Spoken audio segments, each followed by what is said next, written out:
Follow ka na yung boses Oo, mo. nag-video ko. Andun yung parking eh. Pero dito siya pinag-park. Ewan.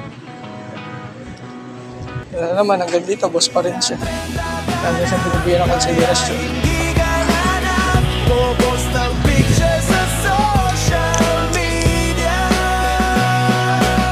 Nagumpisang gumagapang hanggang natutong lumakad. Noon dahan-dahan hanggang natutong tumakbo. Madali lang ang buhay noon, puro laro, puro saya. Masarap ang pagiging bata, malayo sa problema. Walang ibang inisip kundi saya. Hingi ng pera kay mama para may pangkain at panglaro sa computer shop. Kalaban ay pag-aaral, nagpapanggap pang may sakit para hindi gisingin ni mama. Favorito ko yung umuulan, bubuksan ang TV ng 5:30, titignan kung may balita sa TV. Iba yung saya kapag masasabi mo, Mama, class suspended, sabi sa balita.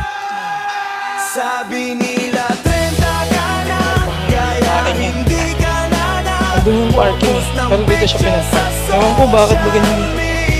Hanggang dito sa Vans, boss pa rin.